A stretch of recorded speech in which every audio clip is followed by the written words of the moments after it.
Listen to this quote. It's from a former Muslim who said, and I quote, "Muslims are normally good people like everyone else. But then they read the Quran. Then they become a killing machine." The woman who said that knows what she's talking about. She's a former Muslim herself who's now facing death threats for spreading the truth about Islam. Dale Hurd brings us her powerful story from the nation of Sweden. This woman is on a mission. She's not a Muslim, and her Muslim dress is a disguise. Her mission is for Muslims to know what is in the Quran, because she says if more Muslims knew what was in the Quran, more would leave Islam. Mona Volter came to Sweden from Somalia as a war refugee when she was 19. She says she was excited about joining a modern European nation with equal rights for women. But as a young Muslim woman, that was not the Sweden she encountered. In fact, she says it was in Sweden where she first experienced radical Islam on a daily basis. I discovered Islam here in Sweden. In Somalia, you're just a Muslim. You're just born into Muslim country without knowing the Quran. But when you come to Sweden, then you go to mosque. And there is a Quran, so you have to cover yourself, you have to be a good Muslim. Walter says she grew up in Somalia never having read the Quran. So I didn't understand what I was part of. I didn't know who Muhammad was. I didn't know who Allah was. So when I found out, I was upset, I was sad, and I was disappointed. She says she discovered that Allah is a God who hates, and that Islam is not a religion of peace. It's about hating and killing those who disagree with Islam. It's about conquering. Muhammad, he was immoral. He was a bloodthirsty man. He was a terrible man. And they can read that in his biography, what he did to Jews, how he raped women, how he killed people.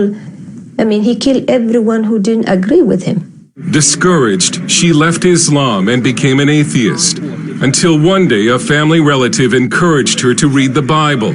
She still remembers the first time she read Matthew chapter 5, verse 44, where Jesus said to love your enemies and pray for those who persecute you.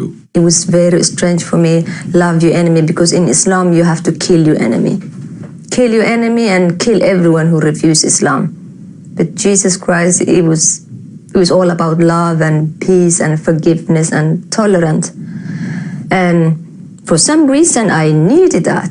She went to see Pastor Faoud Rasho, a Syrian immigrant who ministers to former Muslims in Sweden. She started to believe, and she came to me.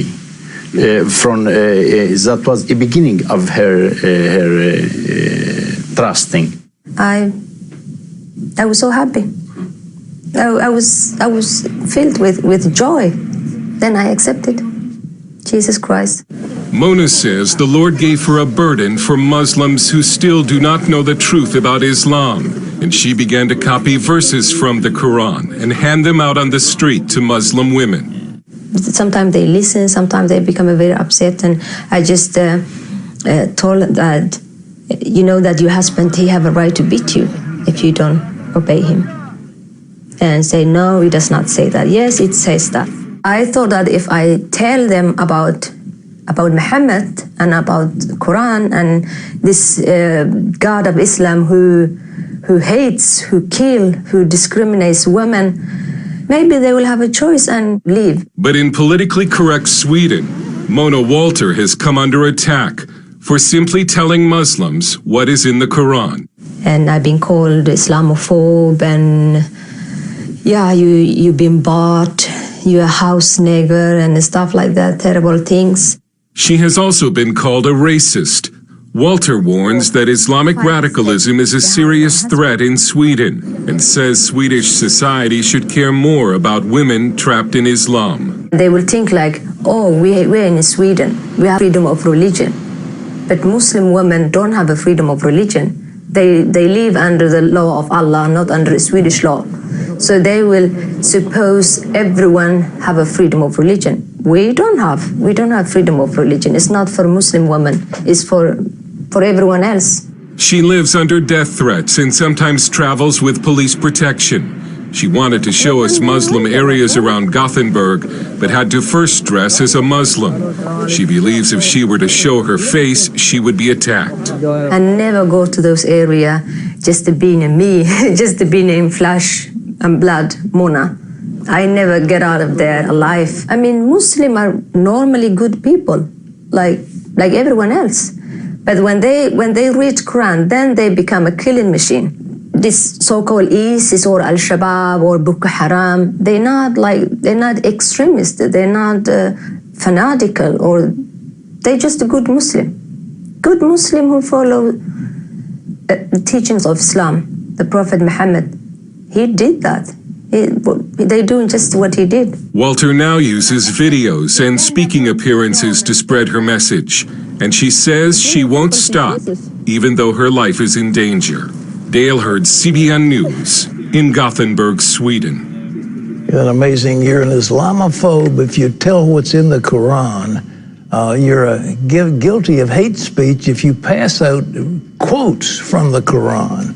Well, ladies and gentlemen, we're not hating anybody, but there's a little booklet here that has been made available to us called Islam, Religion of Peace or War. It is fantastic. It has direct quotes from the Quran, direct quotes from the Hadith, carefully researched biographical information about Muhammad, what he did, who he was, what he believed, and it's all here. And so it's also beautifully pictorial. It has lovely pictures in it about various places and things. And you wonder what ISIS is and what's going on in the world, we'll give this to you. Now, there's something I want to tell you, and I want you to mark this down. The God of the Bible has a name. It is not Allah. It is not Allah. I have said that I thought Allah came from Hubal, who was the moon god of Mecca. Others have said it's a Phoenician, it's a derivation of Baal. But the God of the Bible has a name. And we say, the Psalm says, "Oh, give thanks unto the Lord, for he is good. His mercy endures forever." Well, we translate it, unto the Lord. But what is the Lord? His name is, in Hebrew, he who causes everything to be. That's what he is. The God of the Bible is the one who caused everything else in the universe to be. He's the creator of the entire universe. And the name Yahweh is Hebrew, Hiphil, for he who causes to be. It's the verb to be, but it's he who causes, and that's what his name is. So he said, that's my name. My name is he who causes everything to be. I'm not Allah. I am Yahweh.